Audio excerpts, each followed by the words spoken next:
welcome back. But yeah. So anyway, Pokemon being just SMT ripoff. You really want to talk about that, don't you? No.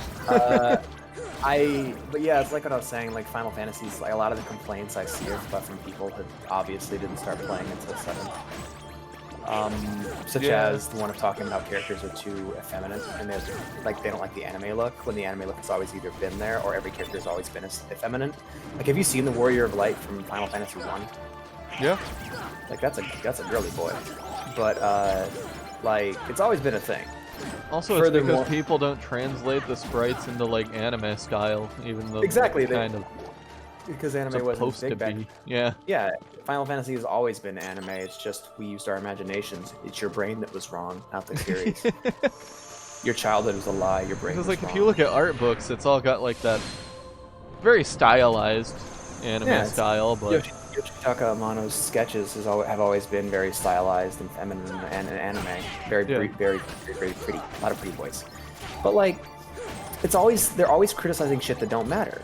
Like they're like, bring back the turn-based combat. You mean stuff that the turn-based combat that had been gone since the 5th installment? Yeah. Then been replaced by the much better, in my opinion, active time battle system that kept Dragon Quest never had to rely on because Dragon Quest can stand on its own.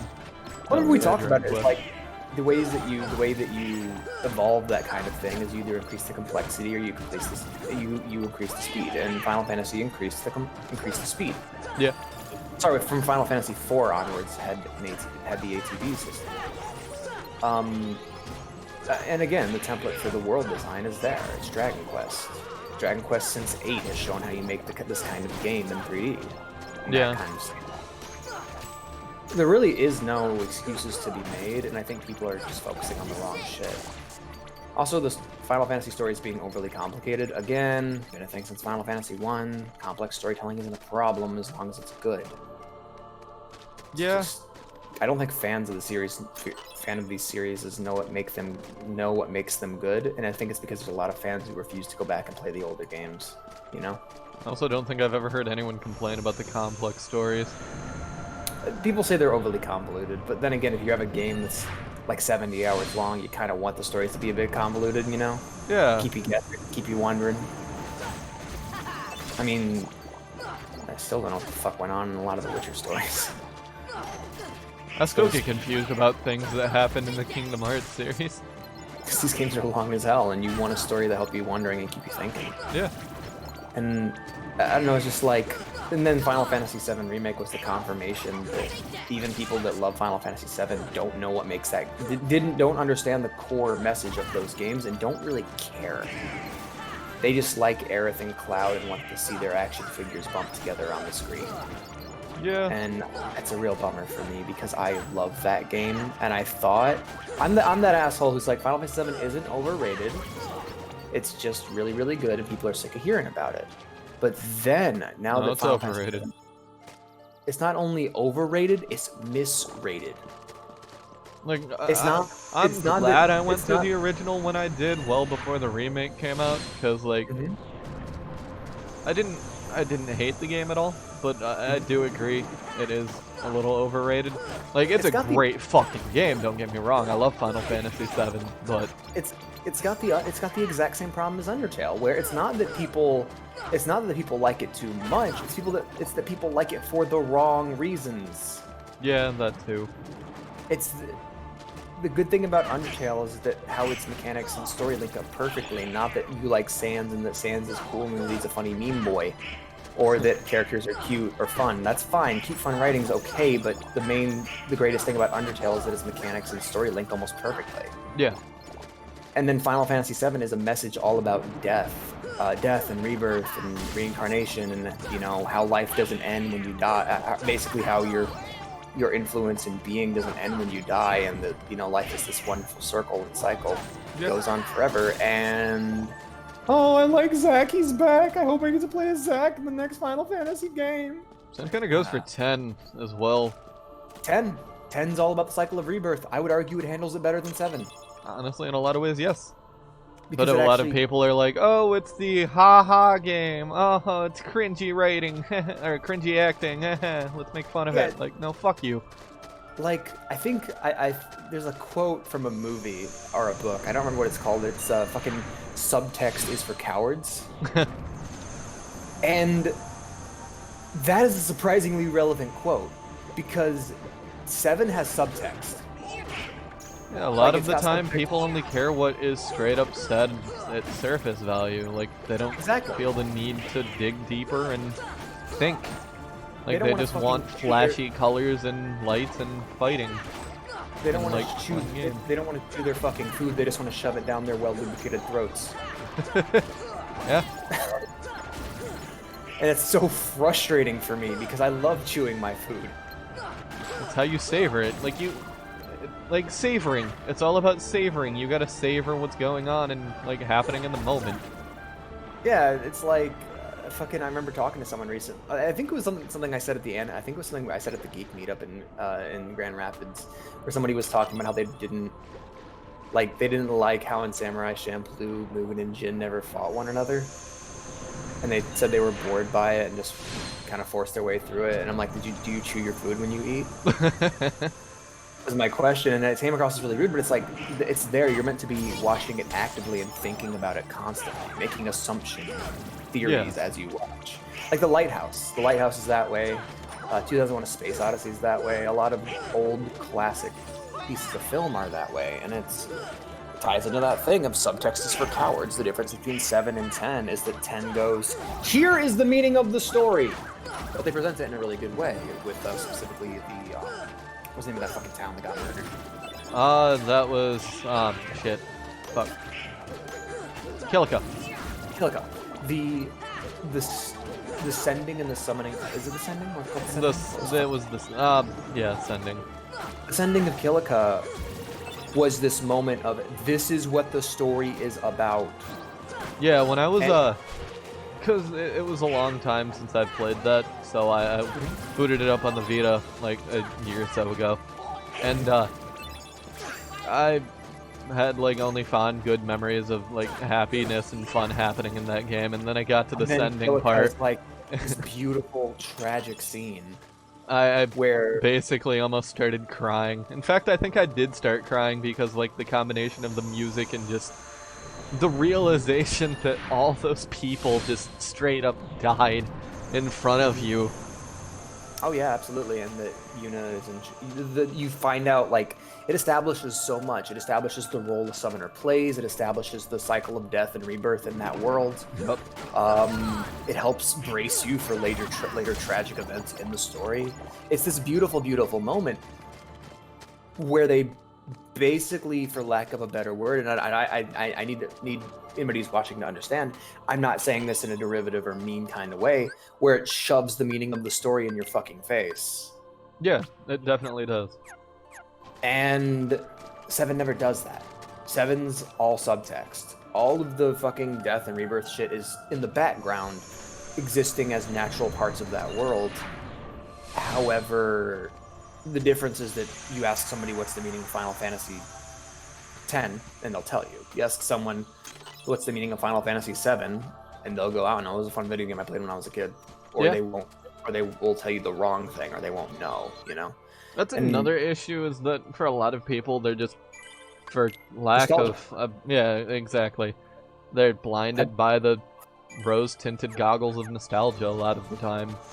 I played Final Fantasy VII in 2012. Yeah, I played it on my PS2, on my tube TV. Because it kept getting bashed and shoved down my throat that it's the best game ever made, I didn't touch it until 2018.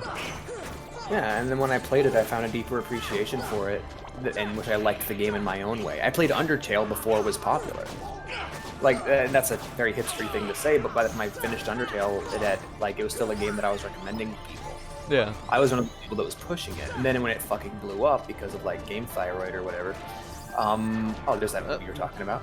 That's another reason why I never played Undertale, was because like, I don't play a game if someone tries shoving it down my throat as being the best game ever made. I just have a stark aversion to that.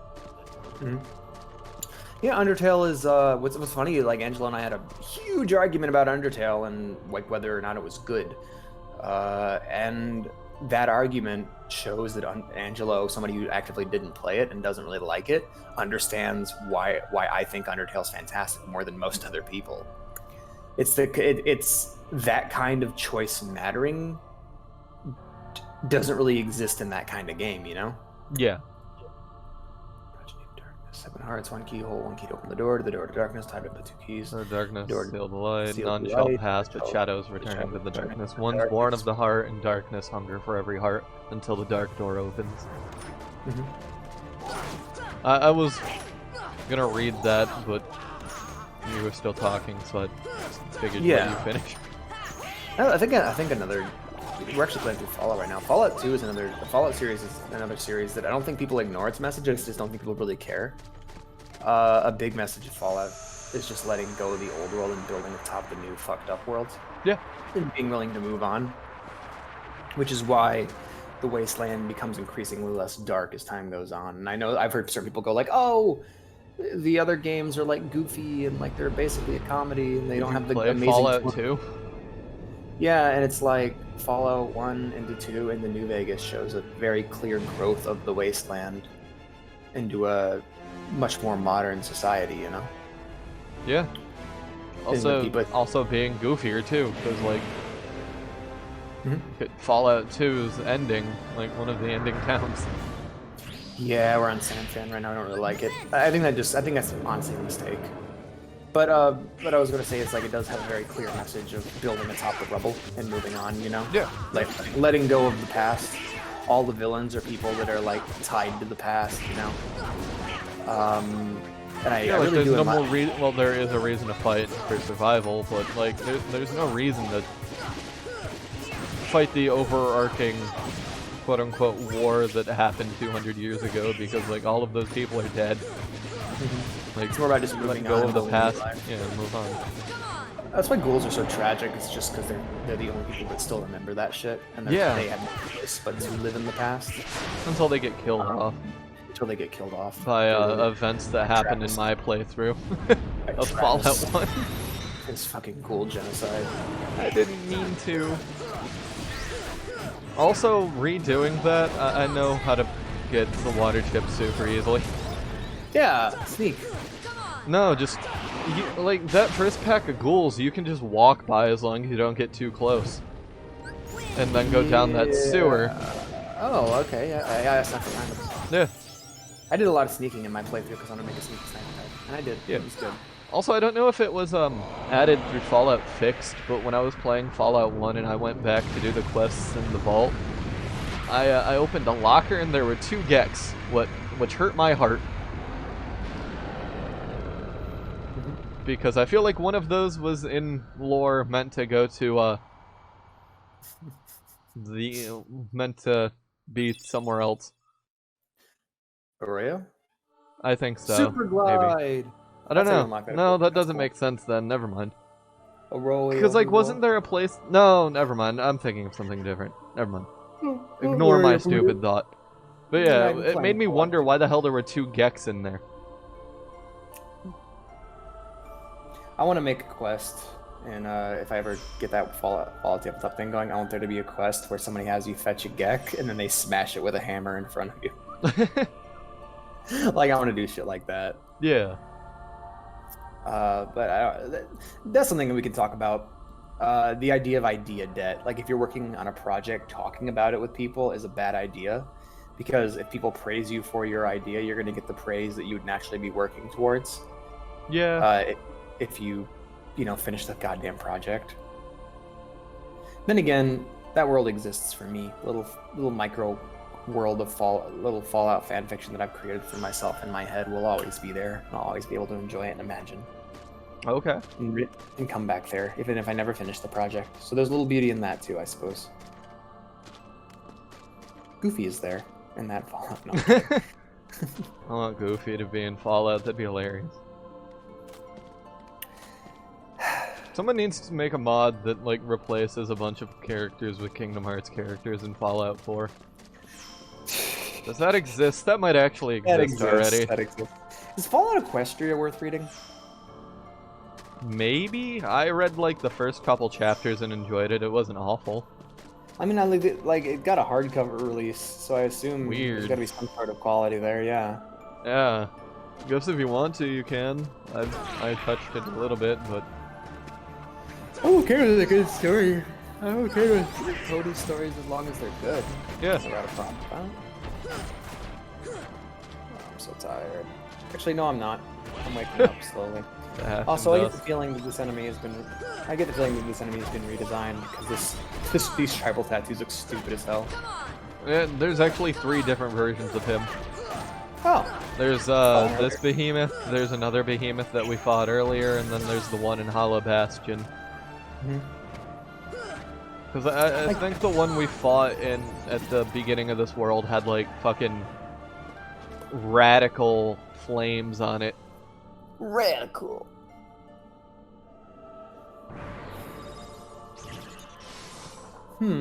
I like That's that. a very penis-looking heart. Yeah. Emblem. Yeah, I like the penis heart emblem. Okay. It's honest, I guess. So, I really enjoy that there's just a fucking heartless gauntlet at the end here. That was completely necessary. I like the fucked up, like, bubble-looking guys you just killed. Dark balls? Yeah, I like those guys. I do too, now that I'm not terrified of them. They're very creepy and unsettling. But I like the noise they make when they fly. I remember one of the things, I remember the first time, one of the first things you ever pointed out to me was when we were playing Wind Waker, and you mentioned that you liked how enemies died in the game, and that like kind of purple and red smoke cloud. It's a very satisfying death. Yeah, and it happens in Minish Cap and fucking all the Toon Link games. Yeah. I really like that now. Now that you pointed it out to me, it's like, oh, it's a very cool death effect. Little poofs of smoke. I was also pointing it out in Mulan because they use that same sort of smoke. Oh yeah, it's Wind Waker smoke. It Yeah. also appears in Kingdom Hearts 2 Mulan World. Yeah. And there's the angels. They dropped Gale. Looks stupid, but I love them. What do they remind me of? They remind me of Pumpkaboo Pokemon. It's kind of like the pumpkin with the wings. Yeah. I think my favorite one is the ice cream Pokemon. I'm kidding, that's so stupid. I feel like Pokemon started going downhill for me as soon as they started using real life objects like coins and fucking ice cream cones. Huh. I don't think I have a clear moment of when I thought Pokemon designs went downhill because I started with Gen 3.